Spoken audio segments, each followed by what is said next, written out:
Só nesse caso aqui, senhor Walter, o senhor foi condenado como estelionatário de 44 vítimas diferentes. Quantas vítimas o senhor já provocou de estelionato? Quantas pessoas foram vítimas do estelionato que o senhor praticou? Relembrando que eu fui vítima de uma perseguição em Araraquara, inclusive equiparada à perseguição que Vossa Excelência fez com o presidente Lula, integrantes do PT, e ressaltando que eu li as conversas de Vossa Excelência e li a parte privada e posso dizer que o senhor é um criminoso contumaz. Bom dia, senhoras e senhores. Hoje é 2 de fevereiro de 2024, são 9 horas e 30 minutos.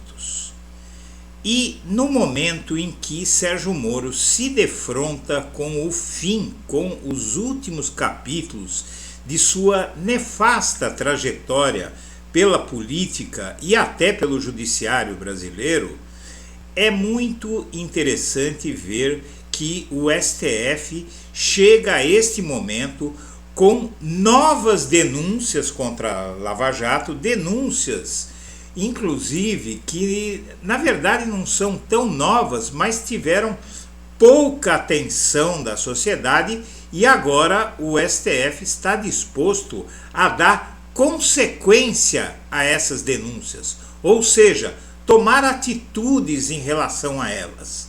Antes de prosseguir no vídeo, eu quero pedir a você que acompanhe o blog da cidadania, que se inscreva no canal, curta e compartilhe os nossos vídeos, acione o sininho das notificações, que assim você nos ajuda a fazer o nosso trabalho.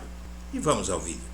78% do faturamento de empresa que contratou o Moro veio de alvos da Lava Jato. Empresa que contratou Sérgio Moro após o ex-juiz deixar o Ministério da Justiça em 2020, Álvares e Marçal, recebeu ao menos 65,1 milhões de empresas envolvidas na Operação Lava Jato. Esse valor é 78% de todo o faturamento por administração judicial que essa empresa alega ter tido de 2013 até aquele ano de 2021. E o que é que importa isso nesse contexto? Importa pelo fato de que a Lava Jato agora está sendo acusada pelo Supremo Tribunal Federal de ter quebrado a indústria brasileira, a economia brasileira. E isso se conecta com uma ação do PT que acusa a Lava Jato de ter quebrado a economia brasileira. Essa ação do PT foi aceita pela Justiça e o Moro se tornou réu no STF em ação por danos na Lava Jato. A segunda vara civil da Seção Judiciária do Distrito Federal recebeu o pedido inicial da ação popular feita por integrantes da coordenação da campanha do ex-presidente Lula por dano ao erário contra Sérgio Moro. Na decisão, o juiz federal Charles Renaud Frazão de Moraes pede para que o Ministério Público Federal tenha ciência da manifestação. Moro se tornou réu, agora vai ter que apresentar a defesa e além do deputado Rui Falcão, que é um dos coordenadores da campanha à presidência de Lula, deputados da bancada do PT no Congresso e advogados do Grupo Prerrogativas protocolaram na madrugada de 27 de abril de 2022 uma ação popular na Justiça Federal do Distrito Federal, na qual pedem a responsabilização do ex-juiz Sérgio Moro por eventuais ilegalidades cometidas por ele durante a Lava Jato. E agora esse processo começa a avançar. A Lava Jato, como diz o PT, acabou com 4,4 milhões de empregos e fragilizou a economia. A Lava Jato foi usada para derrubar Dilma Rousseff. E a Dilma só caiu e a popularidade dela só despencou porque a economia foi paralisada pela Lava Jato com as ações contra empreiteiras que levaram incerteza à economia do país. Uma das denúncias contra a Lava Jato envolve também o Sérgio Moro. A atuação dele na finada da Lava Jato vinha lhe trazendo vantagens lá por 2022. A sua fama de herói lhe garantiu um contrato de quase 4 milhões de reais com a consultoria Álvares e Marçal dos Estados Unidos, essa que teve 78% da sua receita garantida por Moro, 65 milhões de reais. A empresa ganhou graças a Moro e o Moro ganhou cerca de 8% disso, não é? Menos que isso, 65 milhões, deu aí quase 8% disso. Graças à Lava Jato, 11 construtoras perderam praticamente tudo. O Sérgio Moro e a sua Lava Jato praticamente destruíram a economia brasileira, ou pelo menos o setor da construção pesada no Brasil. O faturamento combinado das empresas caiu de 107,9 bilhões para 11 bilhões e 800 milhões de reais, mostrou o levantamento feito por esse site Poder 360. Construtoras que estiveram na mira das investigações da Lava Jato tiveram uma queda de 90%. E são as empresas Odebrecht, UTC, Andrade Gutierrez, Galvão Engenharia, Camargo Correia, Mendes Júnior, Queiroz Galvão, OAS Carioca, Nova Engevix e Tecnit. Veja só, alguns vão dizer, mas tem que quebrar mesmo essas empresas bandidas, tal. Acontece que você quebrar as empresas não tem sentido. Você impor multas, você prender os donos, você pode fazer o que você quiser com aqueles que produziram o roubo.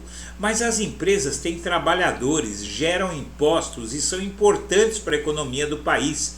Quebrar as empresas para pegar alguns políticos é vingança, não é justiça e não tem o menor sentido. O país perdeu com isso e o país lá em 2014 para 2015 entrou em recessão por causa dessa operação que balançou o principal setor da economia brasileira.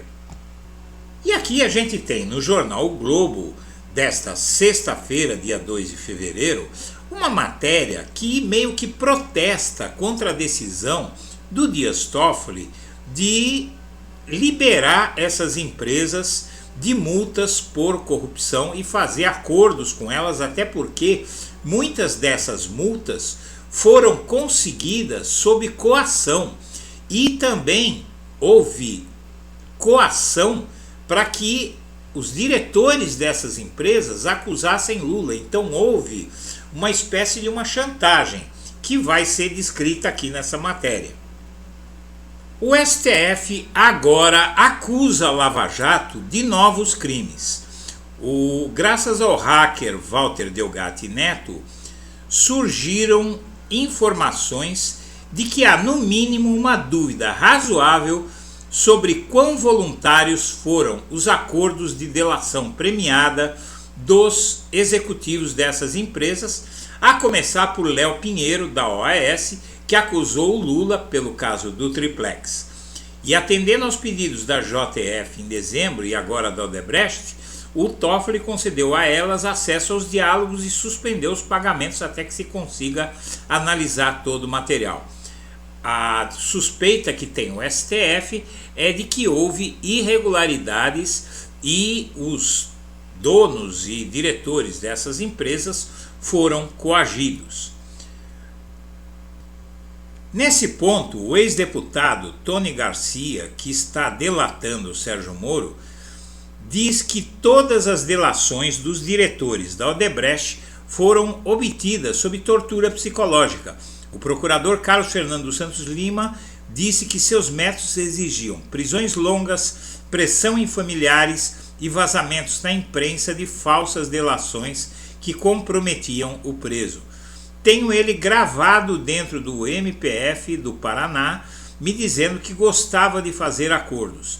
Marcelo Odebrecht e Léo Pinheiro foram vítimas desses métodos. Só tiveram seus acordos homologados após envolverem falsamente e obrigatoriamente o Lula.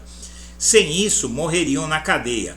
A imprensa lavajatista, conivente com esses métodos, critica agora o STF por fazer justiça. Pelo jeito, apoiariam outra vez a volta do AI-5. Nenhum tipo de tortura deve ser tolerado. Ponto, diz o Tony Garcia. E tudo isso só foi possível graças ao Walter Delgatti, E agora o Tribunal Superior Eleitoral incluiu as provas do STF na ação contra Bolsonaro. E essa decisão do Toffoli, que suspendeu a multa da Odebrecht na Lava Jato, deve abrir a porteira para novas anulações, porque o setor da construção pesada no Brasil simplesmente acabou. O Brasil praticamente não tem mais empreiteiras de peso e está tendo que contratar empreiteiras do exterior para fazer obras aqui dentro. Veja só este caso. A ação da empresa responsável por coordenar a obra do metrô de São Paulo fecha em queda após desabamento. Ações do conglomerado espanhol de infraestrutura Acciona registraram forte queda após o desabamento de parte das obras da linha 6 laranja do metrô de São Paulo, coordenada pela companhia espanhola. Isso foi em 2022, no início de 2022. Isso, você sabe por que aconteceu isso? Porque não temos mais empreiteiras no Brasil, elas estão falidas, quebradas, não conseguem fazer coisa alguma, e essa ação do Supremo Tribunal Federal pode sim reviver essas indústrias. Enquanto isso, também vai ficar claro, vai vir à tona, nesse processo do STF, como a Lava Jato coagiu pessoas a fazerem delações falsas para se salvarem da cadeia. No caso, principalmente o Léo Pinheiro, da OAS, que acusou o Lula no caso do triplex, depois de ter negado durante quase 2 anos. Quando ele foi condenado a quase 30 anos de prisão, ele foi lá e fez a delação contra o Lula. Esse crime agora começa a ser desvendado e as empresas quebradas pela Lava Jato vão ter uma chance de se reerguer para reerguer a economia brasileira. Senhoras e senhores, eu agradeço a atenção e deixo meu abraço para todo mundo.